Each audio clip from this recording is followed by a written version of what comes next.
Hello, everybody. We continue our series about a cross-platform object detection using TensorFlow Lite. In the previous videos, we converted an object detection model from TensorFlow to TensorFlow Lite, and we wrote our object detector in C++, which using TensorFlow Lite C API. And in this video, we are going to develop the Android application.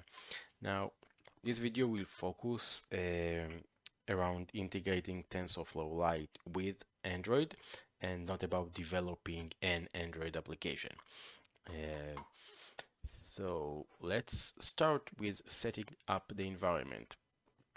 Obviously, the first thing that we need is the TensorFlow Lite libraries for Android, which is this lib TensorFlow Lite C, and it's you can get it from my tflite dist repositories under releases. This is what we did for Windows. So again, it's the same file. I just uploaded a new file for version 2.4.1, which has a better folder structure for Android. So if you already downloaded this file, please download it again. And what you will see, I extracted here to C tools under tflite dist libs. There is Android folder, and under Android folder we have folder per CPU architecture, and under which we have the TensorFlow Lite C library. So this is tflite dist, and in this project we are also going to use OpenCV. So we need to download OpenCV for Android as well. So under opencv.org/releases, just download the Android SDK and extract it here to some folder. I extracted it to CTools as well. This is the OpenCV Android SDK, and this is what we have under it: the samples and the SDK. Okay, so these two are required. Now we are going to reference these folders from our application. So we define two environment variables. One is OpenCV Android, which reference this OpenCV Android SDK, and tflite dist, which reference this tflite dist. So this is also important. And after you define the environment variable, go ahead, open Visual Studio. We are going to start a new project. I said Visual Studio, I meant Android Studio, obviously. And this is going to be a C++ enabled project. And if you are not familiar with native code inside Android application, you can watch the video I have on this channel where I did OpenCV in Android, and I explained relatively a lot about native inside Android. We'll name this project tflite, and let's put it under our project. So tflite Crossplatform, and create folder Android. Okay, and next we use the default toolchain, and that's it. Now give the project some time to initialize, and I'll be back when it's finished.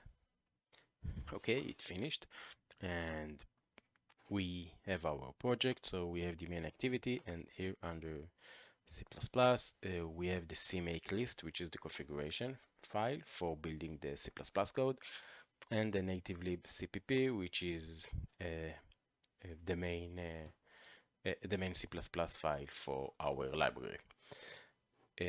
Okay, next thing, let's go to the build Gradle of our app. And here I want to change the minimum SDK version. I'll change it to 24. OpenCV will not work with SDK 16. I don't know what is the exact minimum required SDK version for OpenCV, but I know that 24 is okay. And the next thing that we want to configure in this file is to include our model inside our application. So if we'll open this showing Explorer, if we go to our root folder under models, we have our TensorFlow Lite model and the label files, and we want to include or to embed these two files inside our APK. So the way to do it is with just reference, define the source set, and I believe this is Android app. So we are here, so it's 1, 2. It's 2 levels up. Models. So this is one thing, and another very important thing is to give this flag to all files, all TF Lite files. Don't compress them when embedding into the APK. Just embed as is. That's it. Now we can sync our project, and we can see that we have here the under assets we have the model and the labels. So that's good. That's this. Now let's go ahead and configure our C++ project. So the first thing that we want to do is to include the OpenCV. So this is the way we do it. First, we set this flag that we want to statically compile and link, statically link the OpenCV. Then we define this OpenCV dir variable, which is using our environment variable, OpenCV Android, and we go reference to SDK native JNI. If we see here, so under SDK native JNI, we have all these make files for OpenCV, and these make files are going to define all the headers and libraries that we need in the project. So this is what the find package will actually do. And we also need to do the same for TensorFlow Lite. So, somewhat the same. So this is we are not going to statically link. This is we are going to actually dynamically link or bring it as a shared library into our APK. So we define this variable TensorFlow Lite dir, which is referencing our environment variable, and if I remember correctly, the environment variable was tflite dist and not dir. Okay, so this is dist, and then we are declaring this libTensorflow Lite C library. Here we give it some properties, including its location, which is here. And note here that we are referencing the CPU architecture, so we are going to embed all four libraries for all 4 CPU architectures. So this is for declaring the OpenCV and TensorFlow Lite libraries. And the next thing here, here we define our code, our C++ code.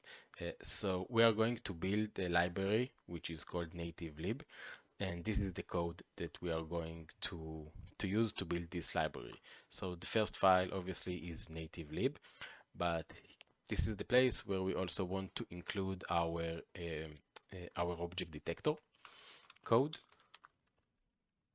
So we can fix the indentation. We can just look for it one more here, object detection and object detector C++.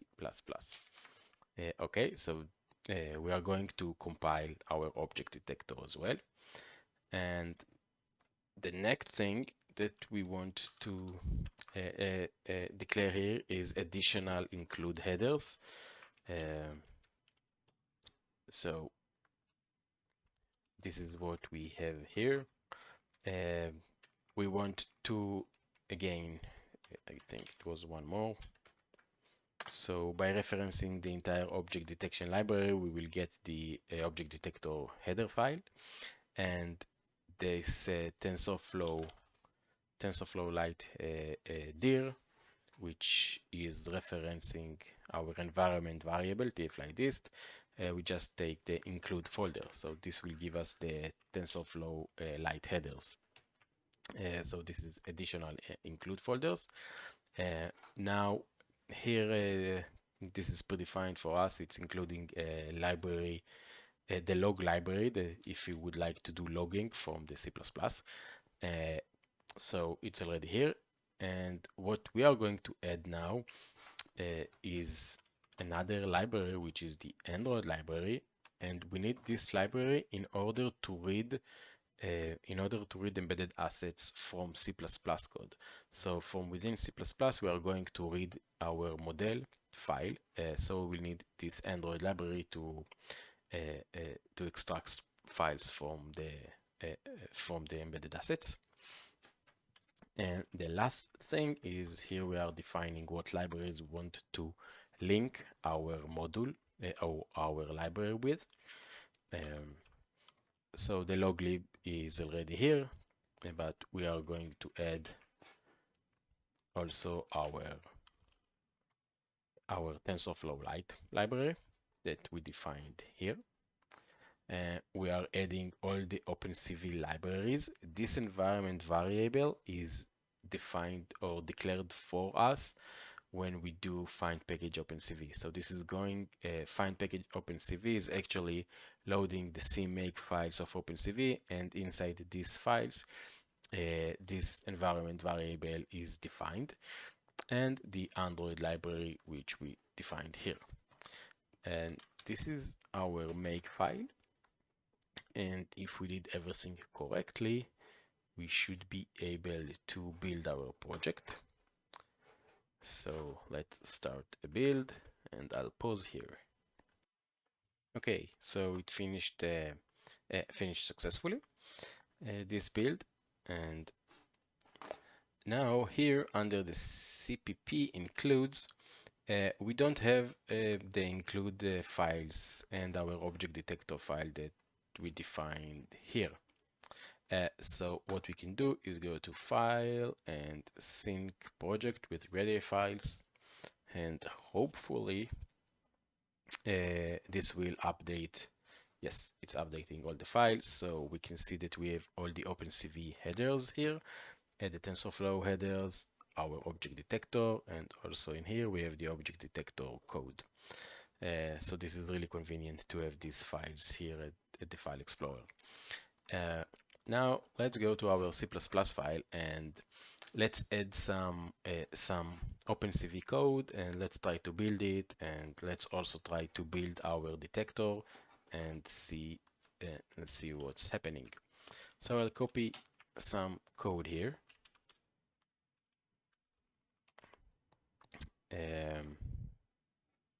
So what's this code? First we're including some headers. So this is the Android logger, this is the asset manager, which we will use to extract the model from the embedded assets. OpenCV headers, core and image processing. HiGUI we don't need, I believe. And obviously our object detector. Then there is this function to rotate an OpenCV image. We are going to get images from the camera, and the camera will also provide us with the image orientation, and we are going to use this orientation to rotate the image so it will be an upright image. So this is this rotate math function. So now that we have all this code, let's try to build again the project, and if everything is good, we know that we configured the project correctly, both in terms of OpenCV and in terms of TensorFlow. because our object detector is actually getting compiled here, and it is using TensorFlow. So it finished and it was successful. So it seems that our setup is okay. So what I'm going to do now, I'm going to bring in code of an Android application that has an activity that opens the camera and processing the camera images.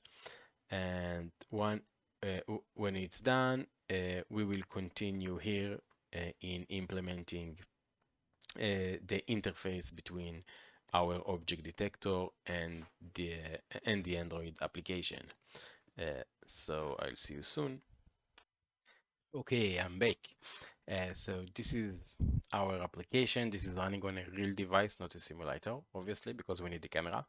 I'm using this SCR CPY tool to reflect the Android screen.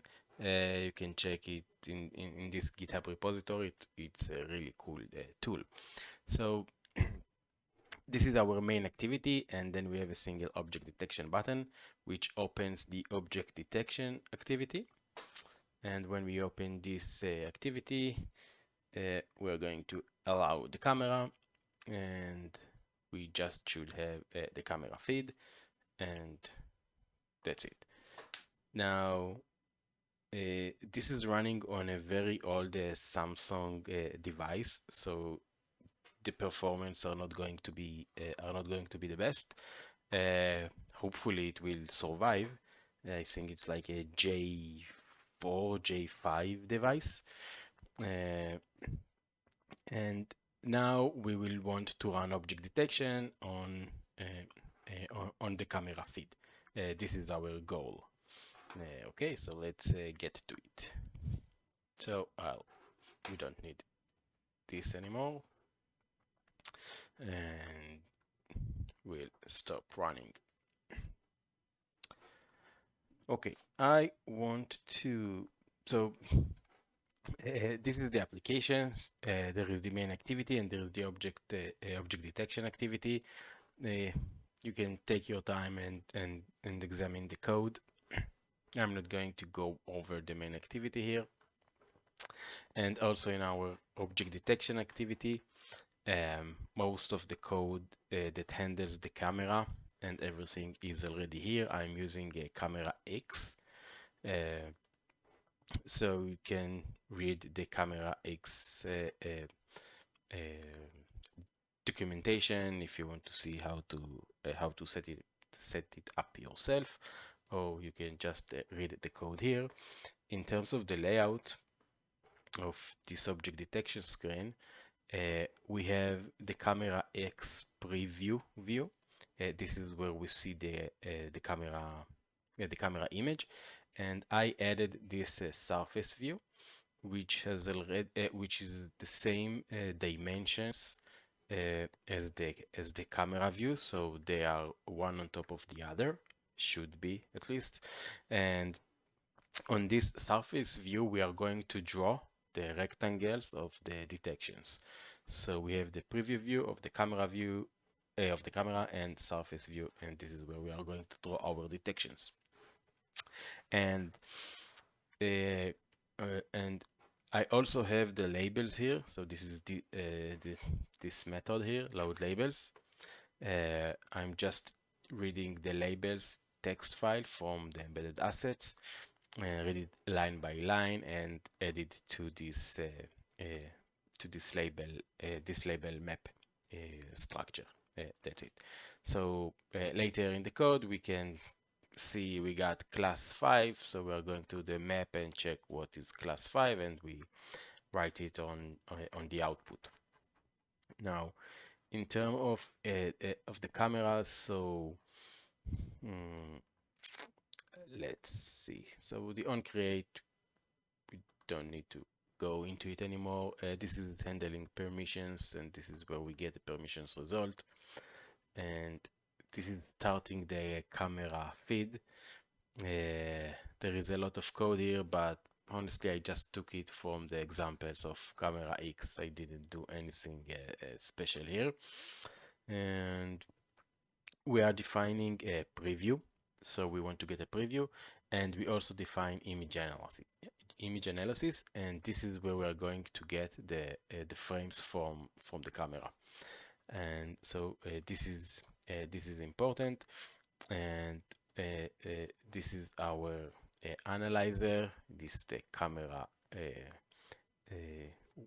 I mean, we are using the camera executor, and the analyzer is this. So we are going to see below that we are implementing some I don't know, interface function that we are saying that we are handling the camera the camera feed, and that's it.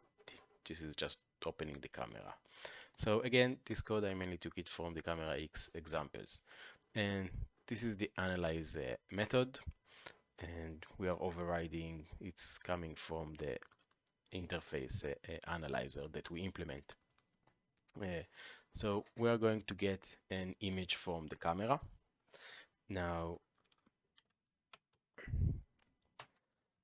when we get the image, okay, we'll get to this thing. This is our detector. We will get to it in a minute.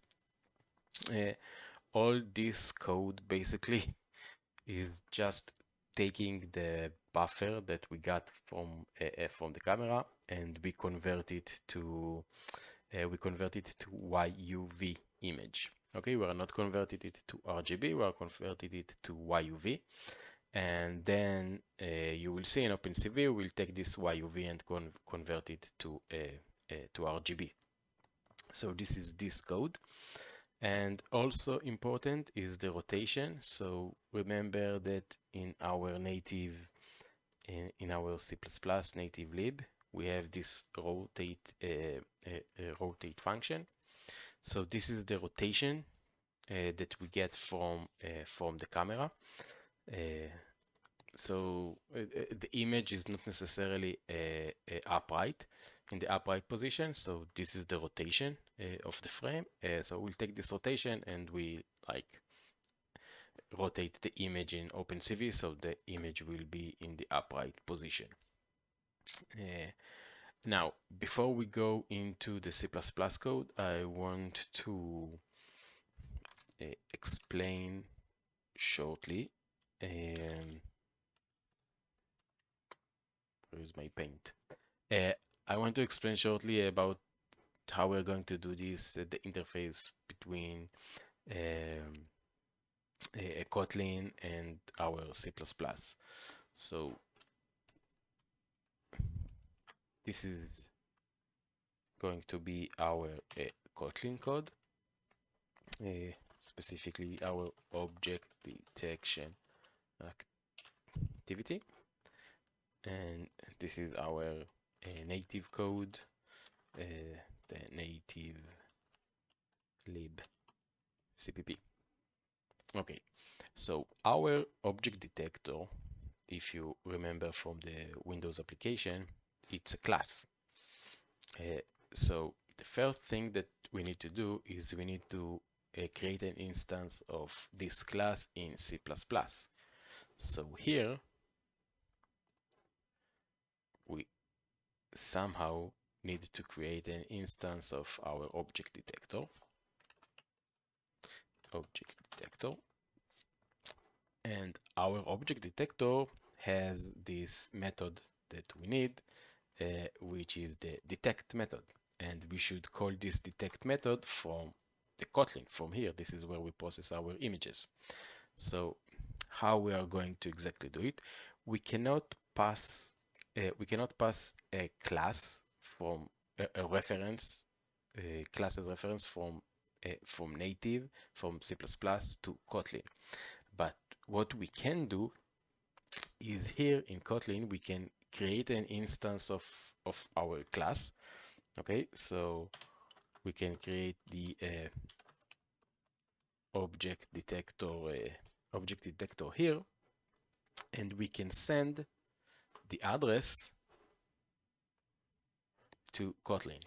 So here we are just passing the address of this object that is living inside our native libcpp. And then from here, when we want to do the detection, so when we want to call detect, we are going to pass as the first parameter the object detector address. Okay, so this detect method, we are going to declare this detect method here in the C++. In the C++ code, it will not be void, but for simplicity, it will be detect, and the first parameter is going to be the object detector address. Then we get some more parameters, and what we will do here, we will take this object detector address and we will do some sort of casting to object detector, because we know that this address represents an object detector class. Okay, so this is how we are going to do it. So we are not going to call directly from Kotlin to our object detector instance, because it's not possible. We are going to call some method in C++, and in C++ we have access to the instance of our detector, and we have the address that we can send back and forth from Kotlin to the native code. So this is what we are going to do. Okay, so let's begin. Let's go to our native lib, and we want to define our method. So here we define methods that are exposed to Kotlin, and the way to do it is using this funny syntax. So it's extern C, and then here the name of the function must use exactly the namespace of the class that is going to use this function. So we are going to do it from our object, not class activity, from our object detection activity. And the first function that we want to create is to create an instance of the detector. So we're going to call it init. We are going to call it init detector, and this function is not going to return. The return value is not a string. It's going to be the address of the detector, which is long. Okay, and now the parameters. So all JNI functions that we export to Java, the first two parameters are this env and this JObject this. Okay, so this is always the first two parameters, and inside this method we are also going to use our asset manager. So we will get the asset manager from we'll pass some reference to it from Java. It's not the real reference. It's actually, I don't know what it is. It's interesting because we are passing an object from Java to C++. Interesting. Okay, so in order to create our object detector, sorry, in the constructor, we need to pass our model. And this model buffer we need to read from here, from this embedded asset, and this is what we are going to do here. So just copy the code and then we'll go over it. Okay, so here we define the buffer into which we want to read the model and the size of the model. This is our JObject that we pass from Java. This is checking that it's not null. And then we are creating an instance of asset manager in the C++ side. So this is asset manager from Java. And then we are opening our object detection model, or the model TF Lite. We check that we got something. Then we take the size of this buffer, and here we are allocating the memory, and we are reading the asset, and we are closing the asset. And now our model is inside this buffer. And now that we have the model buffer, we can create an instance of our object detector, which gets the model buffer and the size of the buffer.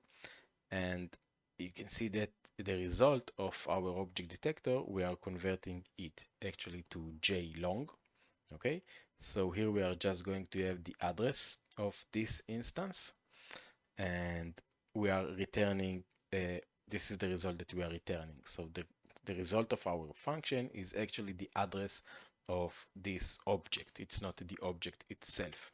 And what I do here, I'm freeing the model buffer, because object detector in the constructor is going to duplicate the model buffer, and the object detector is going to be responsible for this buffer. So this is how we create an instance of our detector. And like we created instance of our detector, we also need a way to destroy it. So when we close our activity, for example, it's important to destroy the detector, and it will release all the resources that it's occupying. So again, the first two are always the env and pdis.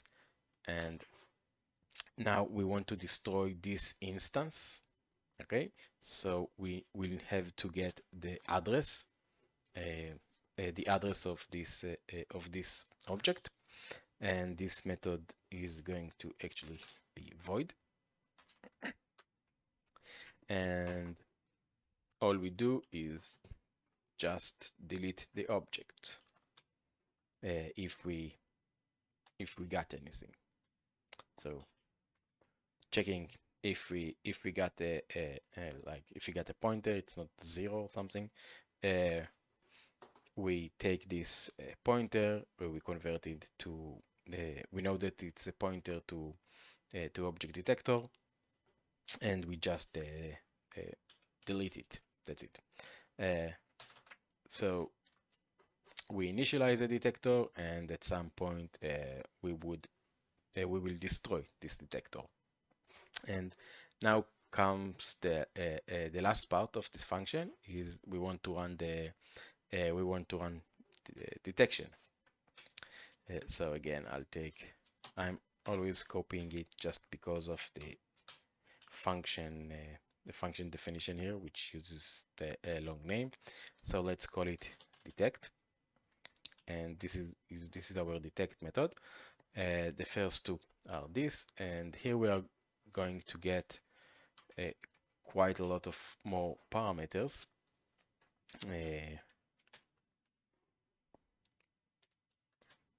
So we have this. So what are the parameters that we expect? We expect to get obviously a reference to our object detector. JByte, we are expecting a byte array. This is going to be the image, a byte array of the image that we want to run detection on. Width and height of the image, we need it in order to create an OpenCV image from this byte array. We need the width and the height, and the rotation of the image, or the required rotation to apply to the image in order to make it upright image. And our method is going to return the detection result. So the detection result, we are just going to return it as a float array. Okay, so we are going to encode all the detection result into an array, because again, I don't know if or how we can return, for example, a C++ struct or array of structs, which is the detection result, to Kotlin. But float array, I know it's possible. So this is what we are doing. Okay, so the first thing that we want to do inside this function is preparing the image to run the detection on, and this is what we are doing. And this is what we are doing here. So the first thing, we are taking this J byte array, and we are actually taking the bytes, a pointer to the bytes. Then we are creating an OpenCV image that represents the image format YUV. So this is how we do it, and we initialize this image using the bytes that we got. And then we are declaring another OpenCV image. This is going to be our RGBA image, and this is the conversion. So we are converting the YUV image into our RGB. We call it frame image, and the conversion is YUV to BGRA. NV21. This is the format of the image that we get from a camera X. And finally, we just call to rotate mate, and we apply the rotation if needed. So now, hopefully, a frame is an RGB image in the correct orientation. And now we can release these bytes. We don't need it anymore. And next, we are going to run the detection. So to run the detection, obviously we need the detector, and this is where we are using our detector address that we got. We take the detector address, and we know that it's referencing an object detector, so we just do a casting to an object detector pointer, and we can run the detection. So this is how we run the detection on the detector, and we get a detect result. Now let's look at the detect result. So this is detect result. So detect result is, we don't get, oh, okay, this is an array of detection results. Okay, so it's a reference to a detect result struct. So we are going to get several. Actually, we are going to get 5 because this is the detect num. We are going to get 5 detections. Each detection is a struct with a label, and if you remember, the label is just numbers. So we get a label, the score, and the rectangle position, minimum, maximum access. This is our detection result. So here we got array of these detection results, and what we need to do now is encode all these detection results into a float array, and this is what we are going to do next. So first we are going to declare this array. So we compute what is the length of this array. So it's going to be the number. Each detection has 1, 2, 3, 4, 5, 6. Each detection has 6 values. So this is 6 multiplied by the number of detections that we expect. And we add one more cell to our results array, because and here we are allocating the array, and the reason that we added one more is because our first cell in the array is going to be the number of detections that inside the array. So when we are going to decode this array in Kotlin, we are first going to read the first value, and we know how many detections we are expecting to receive inside this array. And then we just loop over all the detections. Okay, so we are looping over all the detections. We are calculating the current position in the array, and we put the values in this order. And it's important to remember these orders, because when we are going to decode this array in Kotlin, we will want to get the values in the correct order. So here we are just filling our result array with all the values. And the last thing, we need to take our JFloat array and convert it to JFloat array. This is our return type. So this is just a pointer to JFloat, and this is how we do it. So output is the result of our function, which is a JFloat array, and we are copying JRes. This is the array with all the values. We are copying it into our output array, and we return the output. And that's it. So this is all the code that we have in the C++ side. So the first one is we are initializing a detector using the model that we are reading from the embedded asset. Note that we are using our object detector as we developed in the previous video. We didn't change anything in the detector. This is the very same detector that is running in Windows. Here we have a method to destroy the detector. For example, when we close the object detector activity. I don't think that I currently do it. And this detect we are going to run on every frame that we get from the camera. We are going to run the detection, and this is how we run the detection. So again, we are just using our detector. We didn't change anything in our detector in order to run this detection in Android.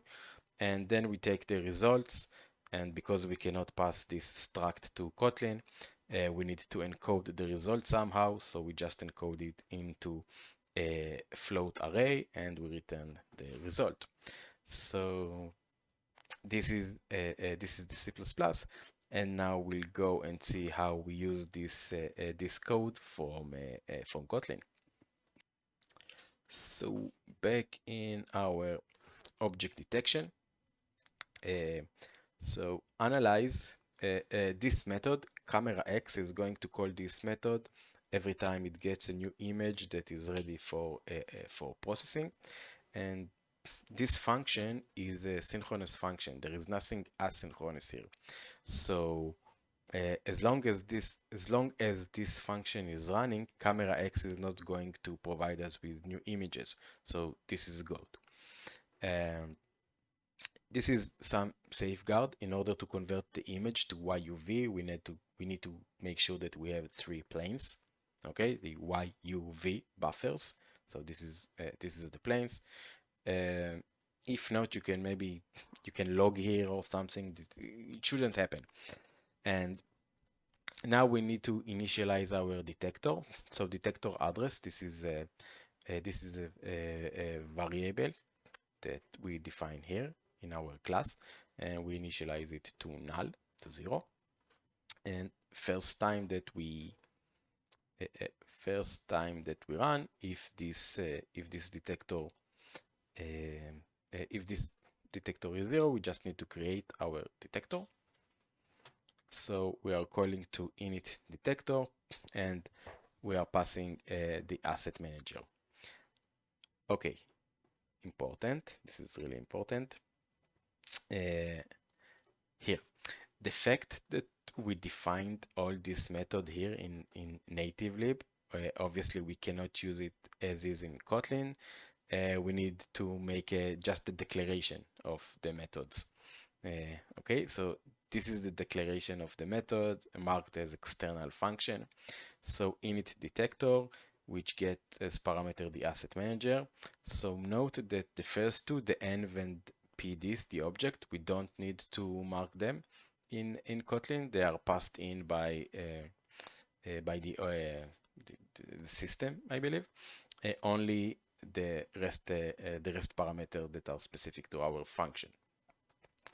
So this is init detector. We declare it here, and the return value is long.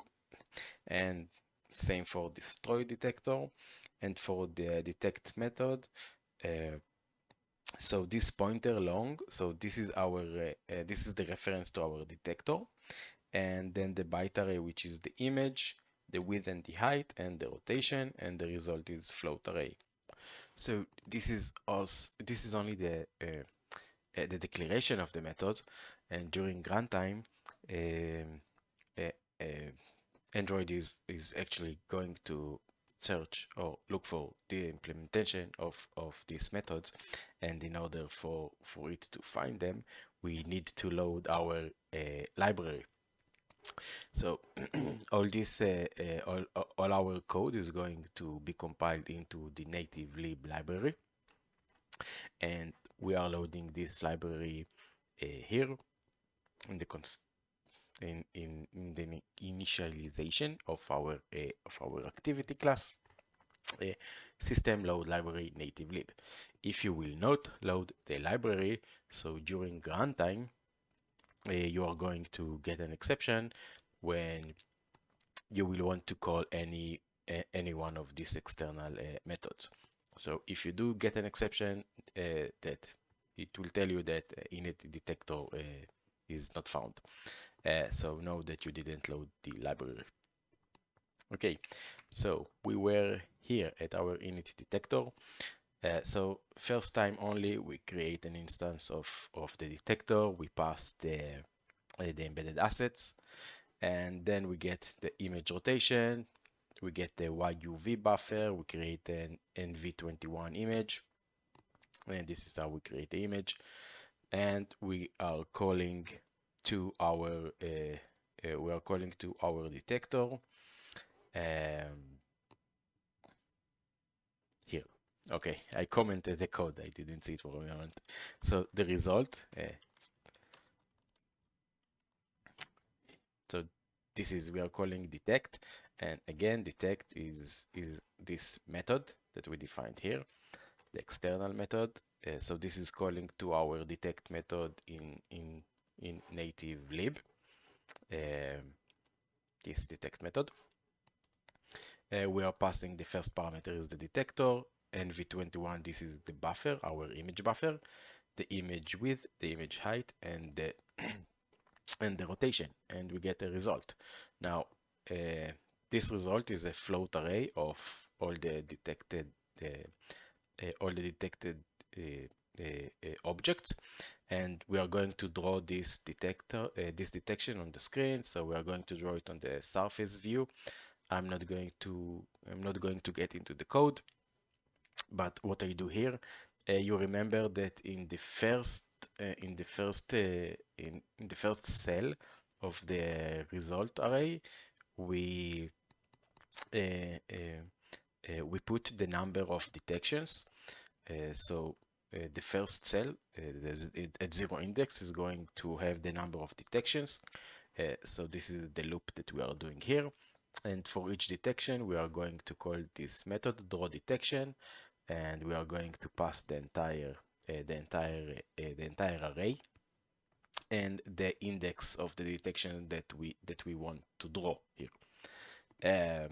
Of course, that if you want, you can take this result array and first decode it into some structure that represent the detection. You can do whatever you want with it. Now, let's look at draw detection. This is just the drawing on canvas. I'm not going to get into it.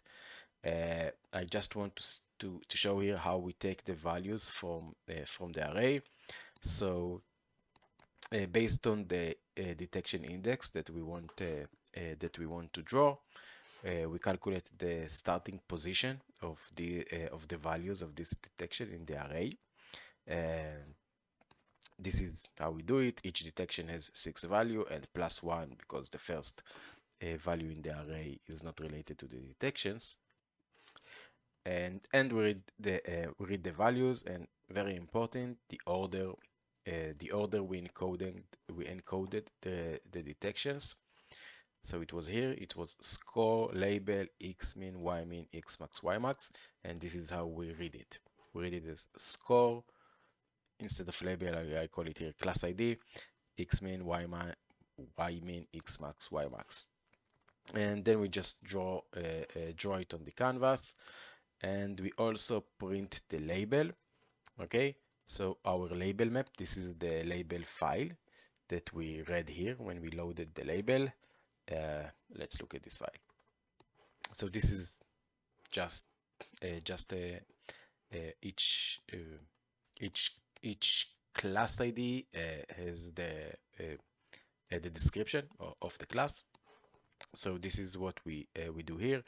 We from this label map we get the description of the class according to the class ID, and we just draw it on the canvas. That's it. So I'm gonna build and run the application, and let's see how it looks. Okay, so the code compiled and ran successfully, but on the old Samsung device it was really slow. The detection worked, but it was really slow, and I didn't want to show it because it's a really bad experience. So I switched to my my Pixel device, and going into object detection. So you can see that it's detecting our this apple, and in the parentheses you can see the score. And let's move to this mouse. So it does see the mouse and part of the keyboard. So here is the keyboard, sort of. Okay, let's try this monitor. So it says TV, which makes sense. And keyboard. Okay, let's see. Cell phone, and another cell phone, and the mouse. Okay, so it's working okay, not the best, but fine. And oh, one thing here, I do filter the results with the scores. Okay, so it's if it's below 60%, I don't render the result. No, let's do 40%. Let's see if it changes anything. If we get more results, maybe we'll get some false detections. Where it was here, object detection. So the apple is good. Mouse, keyboard. Okay, so it's working better. The keyboard was low config. It has low score. So TV, lots of TVs, and here are the cell phone and even the mouse there at the top of the image, and even the keyboard. Nice. So this is not bad. It was just a matter of the scores. Okay, so this concludes our third video about running object detection in Android. Again, very long video. I'm sorry for this. I hope you will find it useful, and our next video is going to be in iOS. So bye bye for now.